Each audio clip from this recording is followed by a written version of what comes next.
الحمدللہ رب العالمین والصلاة والسلام علی رسول اللہ اشہد ان لا الہ الا اللہ واشہد ان محمدا عبدہ ورسولہ اما بعد فاعوذ باللہ من الشیطان الرجیم بسم اللہ الرحمن الرحیم اعلموا انما الحیاة الدنیا لعب ولہو وزینۃ وتفاخر بینکم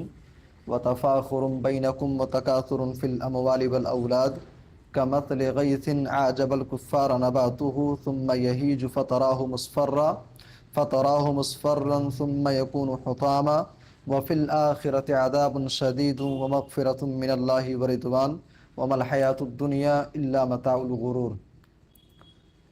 معزز سامعین کرام، قرآنی مثالیں اس سیریز میں انشاءاللہ آج ہم جس ٹاپک پر بات کریں گے، جس مثال کو جانیں گے، وہ ہے دنیاوی زندگی کی مثال۔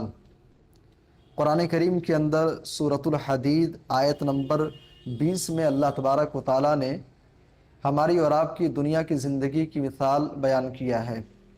انسانی زندگی کی مثال کیا ہے، دنیاوی زندگی کی مثال کیا ہے؟ قرآن کہتا ہے اعلموا، جان لو، انما الحیات الدنیا، دنیا کی زندگی، لعب ولہو وزینۃ وتفاخر بینکم وتکاثر فی الاموال والاولاد، تمہاری دنیا کی زندگی دراصل 5 چیزوں کے درمیان گھومتی ہے۔ 5 چیزوں کا نام ہے۔ سب سے پہلی چیز قرآن کہتا ہے تمہاری زندگی جو ہے لعب، کھیل ہے۔ عربی زبان میں لعب کا معنی ہوتا ہے کھیل۔ قرآن کہتا ہے تمہاری زندگی دراصل کیا ہے؟ کھیل ہے۔ ولہو، اور لہو ہے، تماشا ہے۔ وزینۃ، اور زیب و زینت، آرائش اور زینت اختیار کرنا ہے۔ اچھا، یہ تینوں چیزیں آپ دیکھیں، انسان کی زندگی کی پوری جو حقیقت ہے نا، اللہ تعالیٰ نے اس آیت کریمہ کے اندر بیان کیا ہے۔ ایک انسان جب دنیا کے اندر جنم لیتا ہے، پیدا ہوتا ہے، پیدا ہونے کے بعد آپ گھر کے اندر دیکھیں جو چھوٹے چھوٹے بچے ہیں، چھوٹے چھوٹے بچوں کی زندگی کا مقصد کیا ہے؟ کچھ پتہ نہیں ہے ان کو، کیا کرنا ہے کچھ پتہ نہیں۔ بچپن کے اندر ایک انسان کو، ایک بچے کو جو چیز چاہیے وہ چیز ہے کھیل۔ صبح ہے، شام ہے، دوپہر ہے، حتیٰ کہ رات کے 12 بجے 1 بجے بھی اگر کیا ہے کہ بچے اٹھ جاتے ہیں نا، تو ان کو بس کھیل چاہیے۔ لعب، قرآن کہتا ہے تمہاری زندگی کا پہلا جو مرحلہ ہے وہ کھیل ہے، کھیل ہے، صرف کھیلنا ہے۔ اس کے بعد میں دوسرا مرحلہ آتا ہے وہ لہو، تماشا ہے۔ تماشا کسے کہتے ہیں؟ اصل میں لعب کا جو تعلق ہے، لعب کہتے ہیں ایسا کھیل جس کا تعلق انسان کے جسم سے ہو، اور لہو کہتے ہیں ایسا تماشا جس سے انسان کو لذت ملے۔ اب وہی بچہ جب تھوڑا سا بڑا ہوتا ہے، 7 سال 8 سال 10 سال 12 سال کی عمر ہوتی ہے، تو دھیرے دھیرے کیا ہے کہ اسے لذت والی چیزیں محبوب ہوتی ہیں، وہ باہر گھومنا پسند کرتا ہے، رشتہ داروں کے ہاں آنا جانا ہے، یہاں آنا ہے، وہاں آنا ہے، کبھی پارک میں گھومنے جانا ہے تو کبھی فلاں جگہ گھومنے جانا ہے۔ وَلَہْوٌ، یہ انسانی زندگی کا دوسرا مرحلہ ہوتا ہے۔ انسانی زندگی کا تیسرا مرحلہ ہے وَزِینَةٌ، انسان کی زندگی جو ہے نا یہ زیب و زینت والی ہے۔ اچھا، زیب و زینت والا مرحلہ کیا ہے؟ جس سے آپ گزر رہے ہیں، جس سے ہم لوگ گزر رہے ہیں، یعنی اس میں 16 سال 17 سال 18 سال 20 سال کی عمر ہوتی ہے، 22 سال کی عمر ہوتی ہے، 25 سال کی عمر ہوتی ہے، یا ایسا مرحلہ ہوتا ہے جس میں ایک انسان جو ہے وہ زیب و زینت کو پسند کرتا ہے، خوبصورتی کو پسند کرتا ہے۔ بچپن کے اندر کیا ہے، کپڑا صاف ہے کہ نہیں ہے کوئی پرواہ نہیں ہوتی ہے۔ تھوڑا سا اور بڑا ہوا، ہیئر اسٹائل کیا ہے، کپڑے کیسے ہیں، جوتا جو پہنا ہے وہ کیسا ہے، ان ساری چیزوں پر نہ انسان کی نظر نہیں ہوتی ہے۔ لیکن انسان کی زندگی کا ایک مرحلہ آتا ہے جس کو قرآن نے زینتن کہا ہے۔ اس مرحلے کے اندر انسان جو ہے گھر سے باہر نکلتا ہے تو اپنے کپڑے دیکھتا ہے، کپڑے کون سا پہنا ہو، کہیں آنا جانا ہوتا ہے، کپڑے ہیں، چشمہ ہے یا پھر ہیئر اسٹائل ہے، ان ساری چیزوں کے اوپر انسان کی نظر ہوتی ہے، چاہے لڑکا ہو یا لڑکی ہو، دونوں کے ہاں یہ چیزیں ہوتی ہیں۔ انسان کہتا ہے تمہاری زندگی یہ ہے۔ اس کے بعد میں قرآن کہتا ہے وَتَفَاخُرٌ بَيْنَكُمْ،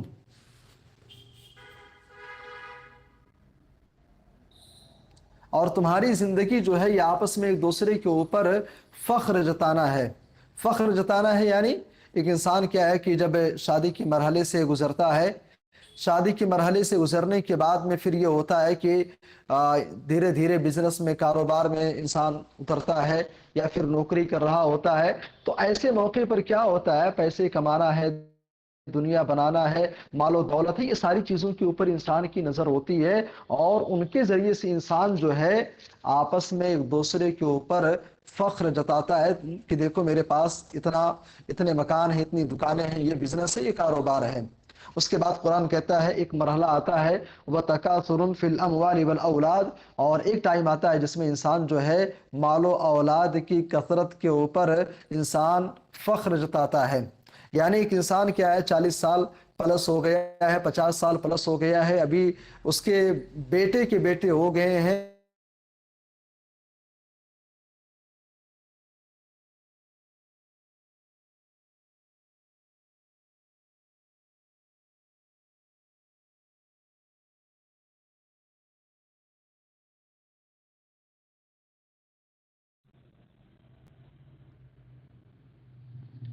قرآن کریم نے انسانی زندگی کی پوری حقیقت کو، پوری سچائی کو یہاں کھول کر کے بیان کر دیا ہے کہ تمہاری زندگی جو ہے نا انہی ساری چیزوں کے درمیان گھومتی رہتی ہے۔ اس کے بعد میں قرآن مثال بیان کرتا ہے، قرآن کہتا ہے کَمَثَلِ غَیْثٍ، اے انسان تیری زندگی کی مثال، تیری دنیا کی زندگی کی مثال کیسے ہے، کَمَثَلِ غَیْثٍ، غیث کی طرح ہے۔ غیث کہتے ہیں بارش کو۔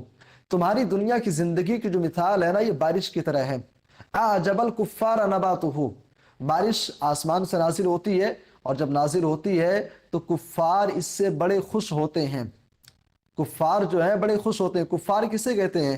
کفار کا ایک معنی تو جو بہت مشہور ہے کہ اللہ کا انکار کرنے والا، لیکن یہاں کفار کا معنی وہ کافر نہیں ہے، کفار کا معنی یہاں پر کسان کے ہیں۔ یہاں کفار سے مراد جو ہے کسان ہیں۔ کسان بڑے خوش ہوتے ہیں۔ یہاں ایک سوال ذہن میں آ سکتا ہے کہ اللہ تعالیٰ نے کسانوں کو کفار کیوں کہا؟ کسانوں کو کفار کیوں کہا؟ اصل میں کفر کا جو معنی ہوتا ہے لفظی معنی، کفر کا لفظی معنی ہوتا ہے چھپانا۔ کسی چیز کو انسان کیا ہے کہ چھپا دے۔ چھپانا اصل کیا ہے کہ کفر کے معنی کفر کے اندر داخل ہے۔ تو کفر دراصل اس کا معنی ہوتا ہے چھپانا۔ ایک کسان کیا کرتا ہے؟ ایک کسان بھی چھپاتا ہے۔ کیا چھپاتا ہے؟ کھیت کے اندر جا کر کے گیہوں کے دانے ہیں یا پھر چاول کے دانے ہیں، دانوں کو لے جا کر کے زمین کے اندر چھپا دیتا ہے۔ اس لیے کسان کو بھی قرآن کریم نے، اللہ تعالیٰ نے کفار سے تعبیر کیا ہے، یہ لفظی معنی کے اعتبار سے۔ تو قرآن کہتا ہے کہ انسانی زندگی کی مثال جو ہے نا بارش کی طرح ہے۔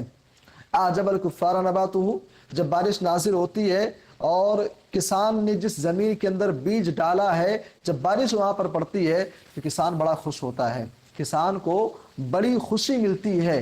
ایک انسان دنیا کے اندر آنے کے بعد میں جب شادی کے مرحلے سے دوچار ہوتا ہے، شادی کا مرحلہ گزرنے کے بعد میں جب انسان کے ہاں بچے کی پیدائش ہوتی ہے تو انسان بھی بڑا خوش ہوتا ہے، انسان بھی بڑا خوش ہوتا ہے۔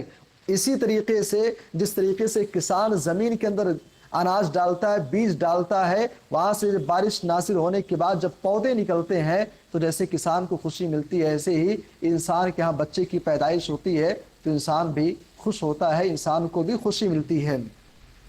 قرآن کہتا ہے ثم یہیج فتراہ مصفرا، کسان نے زمین کے اندر بیج ڈالا، بارش نازل ہوئی، ہرے ہرے پودے نکلے، ہریالی ہے، انسان خوش ہوا۔ ثم یہیج فتراہ مصفرا، اس کے بعد ایک ٹائم آتا ہے کہ کھیتی جو ہے خشک ہو جاتی ہے، کھیتی جو ہوتی ہے خشک ہو جاتی ہے۔ بھائی گیہوں کا سیزن آپ دیکھیں، چاول کا سیزن آپ دیکھیں، بیج ڈالنے کے بعد پھر ایک ٹائم آتا ہے کہ وہ خشک ہو جاتے ہیں، زرد ہو جاتے ہیں، پیلا پن ان کے اندر آ جاتا ہے، کھیتیاں سوکھ جاتی ہیں، خشک ہو جاتی ہیں، پودے پیلے ہو جاتے ہیں، زرد ہو جاتے ہیں۔ قرآن کہتا ہے ثم یہیج فتراہ مصفرا، کھیتی خشک ہوتی ہے اور وہ پیلا پن اس کے اندر آ جاتا ہے۔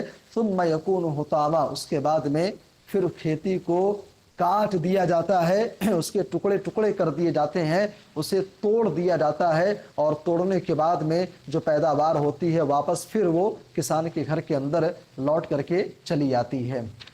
اب قرآن کہتا ہے تمہاری زندگی ایسے ہی ہے، ایسے ہی ہے۔ ایک انسان کے بچے کی پیدائش ہوئی، گھر والے بڑے خوش ہوئے، بڑے خوش ہوئے، مٹھائی بانٹ رہے ہیں، تقسیم کر رہے ہیں، اس کے بعد 7ویں دن عقیقہ کر رہے ہیں۔ اچھا پھر وہی بچہ دھیرے دھیرے بڑا ہوتا ہے ثم یہیج فتراہ مصفرا، جیسے کھیتی سوکھ کر کے زرد ہو جاتی ہے اسی طریقے سے انسان بھی ایک ٹائم کے بعد میں سوکھ جاتا ہے۔ آج جوانی میں کیا ہے کہ انسان کی باڈی بھری ہوئی ہے، لیکن جیسے جیسے عمر ڈھلتی ہے انسان کے چہرے پر جھریاں پڑ جاتی ہیں، چمڑیاں لٹکنے لگتی ہیں، انسان دھیرے دھیرے کھیتی کی طریقے سے سوکھ جاتا ہے۔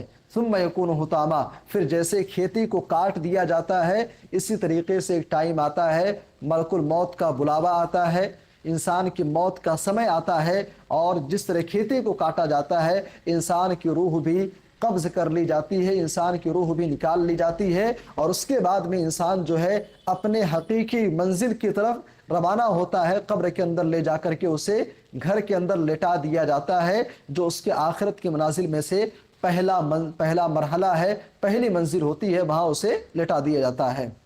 یہ مثال اللہ تعالیٰ نے انسانی زندگی کی بیان کیا۔ انسانی زندگی ایسے ہی ہے، ہم دیکھیں۔ اچھا قرآن یہ جو بات کہہ رہا ہے بہت واضح طور پہ ہے، بہت واضح ہے، بہت آسان ہے، اس کو آسانی سے انسان سمجھ سکتا ہے۔ اور اس مثال کے اندر آپ غور کریں، قرآن کریم نتیجہ بتا رہا ہے کہ انسان تو کتنا ہی چہل پہل کر لے، کھیل کر لے، تماشا کر لے، فخر کر لے، جتنا بھی تو کرنا چاہتا ہے کر لے، تیرا بھی انجام وہی ہونے والا ہے جو کھیتیوں کا انجام ہوتا ہے، تیرا بھی آخری انجام وہی ہوگا۔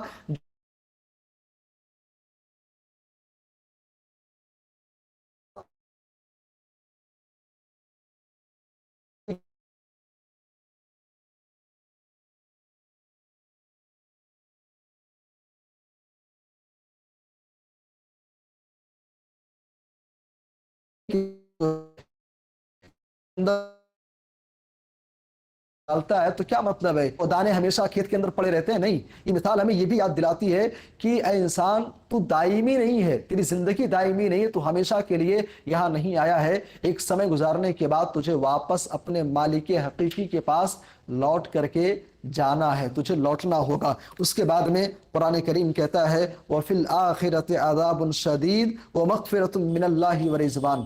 قرآن کہتا ہے انسان جب تو مالک حقیقی کے پاس لوٹ کر کے جائے گا تو وہاں دو چیزیں ہوں گی، آخرت کے اندر دو چیزیں ہوں گی، یا تو عذاب شدید ہوگی یا پھر مغفرت من اللہ و رضوان۔ عذاب شدید یا مغفرت ہوگی اور اللہ کی رضامندی ہوگی۔ ظاہر سی بات ہے دو چیزیں ہیں، جنت ہے، جہنم ہے۔ اب دنیا کے اندر ایک انسان جس اعتبار سے اپنی زندگی بسر کر رہا ہے، اس کے اعمال، اس کے کرتوت طے کریں گے کہ مرنے کے بعد انسان کو ملنا کیا ہے، عذاب شدید ملنا ہے یا پھر مغفرت من اللہ و رضوان، اللہ کی مغفرت اور اللہ کی رضامندی انسان کو ملے گی۔ یہ انسان کے اعمال طے کریں گے، انسان کے اعمال بتائیں گے۔ کھیتیوں کے اندر بھی آپ دیکھیں، کھیتیوں کے اندر بھی یہی ہوتا ہے۔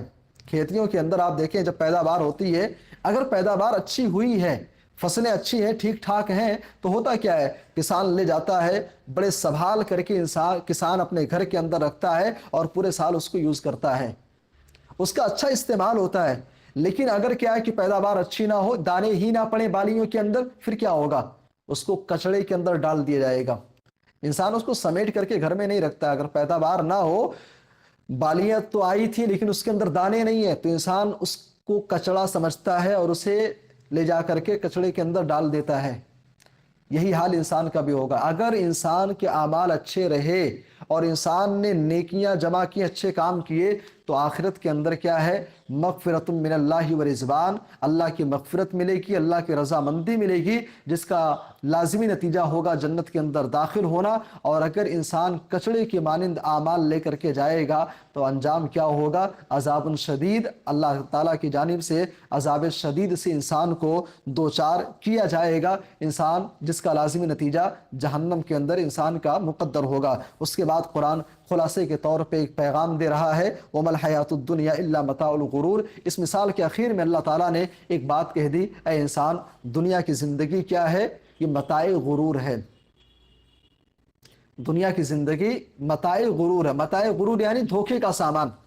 دنیا کی زندگی تمہاری کیا ہے، یہ متاع غرور ہے، دھوکے کا سامان ہے۔ اچھا دھوکے کا سامان کسے کہتے ہیں، دھوکا کسے کہتے ہیں؟ بھئی آپ اپنے کسی ساتھی سے، کسی دوست سے آپ امید لگا کر کے بیٹھے ہیں کہ وہ آپ کی اس مصیبت میں کام آئے گا، لیکن آخر جب عین ٹائم آ جائے، آخری جب لمحہ ہو جہاں پہ آپ کو واقعی مدد کی ضرورت ہے، آپ کا دوست بولے کہ بھائی میں آپ کی کوئی کام نہیں آؤں گا، کوئی کام آنے والا نہیں، اسی کو انسان دھوکا کہتا ہے کہ یار تو بڑا مکار نکلا، بڑا دھوکے باز نکلا، بڑی باتیں کرتا تھا کہ یار تمہاری زندگی کے اندر کچھ بھی ہوگا، کبھی مشکل آئے پریشانی آئے اپنے بھائی کو یاد کرنا، میں 24 گھنٹے حاضر رہوں گا۔ آج مشکل ہے، پریشانی ہے تو وہ بات کرنے کو تیار نہیں، فون ریسیو نہیں کر رہا ہے، ملنے کو تیار نہیں ہے۔ آج 10-5 ہزار کی ضرورت ہے تو سامنے والا فون ریسیو نہیں کر رہا ہے، کیسی دوستی کیسی یاری؟ انسان اس کو کہتا ہے کہ دھوکے باز ہے، یہ دھوکے باز ہے۔ ہم جس دنیا کے اندر رہ رہے ہیں، جس زمین پر ہم رہتے ہیں، یہ زمین جو ہے نا، یہ دنیا کی زندگی جو ہے، یہ متاع غرور ہے، دھوکے کا سامان ہے، یہ دھوکا دے دے گی، یہ دھوکا دے دے گی۔ ہم دنیا کے اندر ہماری ایکٹیویٹی کیا ہے؟ ہم اپنی زندگی ہم دیکھ لیں، عبادات سے ہٹ کر کے ہماری زندگی کا جو مین ٹارگٹ ہے، مکان بنانا ہے، زمینیں خریدنی ہیں، گاڑی ہے، بنگلہ ہے، گھر ہے، پیسے ہیں، ساری چیزیں ہیں۔ اچھا، شریعت اس سے منع بھی نہیں کرتی، بالکل ہونا چاہیے، انسان محنت کرے، کمائے، اچھی زندگی انسان گزارے، یہ شریعت کا بھی تقاضا ہے۔ لیکن قرآن کہہ رہا ہے دیکھو یہ دنیا کی زندگی دھوکے کا سامان ہے، کل جب مر جاؤ گے، مرنے کے بعد میں یہ ساری زمین، سارے مکان، ساری دکانیں، سارے بینک بیلنس تمہارے ساتھ جانے والے نہیں ہیں۔ 2 گز زمین کے اندر دفن کیے جاؤ گے اور ایک معمولی سا ایک کفن کا کپڑا ہوگا، لے کر کے جاؤ گے۔ ومل حیات الدنیا الا متاع الغرور۔ قبر کے اندر جب سوالات کیے جائیں گے، من ربک وما دینک وما هذا الرجل الذی بعث فیکم، جب یہ سوالات کیے جائیں گے، آپ یہ چاہو گے کہ میں اپنے بینک بیلنس سے کہوں کہ دیکھو من ربکا کا جواب آپ دے دو۔ آج مشکلات میں ہوں، پریشانی میں ہوں، دنیا کے اندر میں نے اتنا سب کچھ بنایا تھا، یہ مال، یہ زمینیں، یہ مکانیں، یہ آ کر کے من ربکا کا جواب دے دے، ما دینکا کا جواب دے دے، وما هذا الرجل الذی بعث فیکم اس کا جواب دے دے اور عذاب قبر سے بچا لیں۔ نہیں ہونے والا ہے، نہیں ہونے والا۔ قبر کے اندر بھی نہیں، میدان محشر کے اندر بھی انسان، قرآن کہتا ہے کہ اگر زمین بھر کر کے انسان سونا چاندی ساری چیزیں لے کر کے آ جائے تب بھی بخشش نہیں ملنے والی ہے۔ وہاں مشکل سمے ہوگا، اس مشکل گھڑی کے اندر دنیا اور دنیا کے اندر بنائی گئی ساری کی ساری چیزیں کیا ہیں؟ یہ فائدہ نہیں پہنچائیں گی۔ قرآن یہی کہہ رہا ہے وَمَا الْحَيَاةُ الدُّنْيَا إِلَّا مَتَاعُ الْغُرُورِ۔ دیکھو دنیا بناؤ لیکن مین ترجیح دنیا نہیں ہونی چاہیے، مین نظر جو ہے وہ آخرت کے اوپر ہونی چاہیے۔ تو یہ مثال اللہ تبارک و تعالیٰ نے دنیاوی زندگی کی بیان کی ہے۔ آخر میں اللہ تعالیٰ سے دعا ہے اللہ تعالیٰ ہم سب کو دنیا کے اندر رہتے ہوئے ہماری نظریں اصلاً آخرت کے اوپر ہوں، آخرت کی تیاری کے اوپر ہوں، ہم دنیا کے اندر رہیں، بنائیں، دنیا بھی کمائیں، لیکن اصل فوکس ہم کریں آخرت کے اوپر، ہماری اصل ترجیح آخرت ہو۔ اللہ تعالیٰ سے دعا اللہ تعالیٰ ہم سب کو دین پر، ایمان پر، اسلام پر قائم رکھے، خاتمہ ہو تو ایمان بالخیر پر، آمین۔ تقبل رب العالمین۔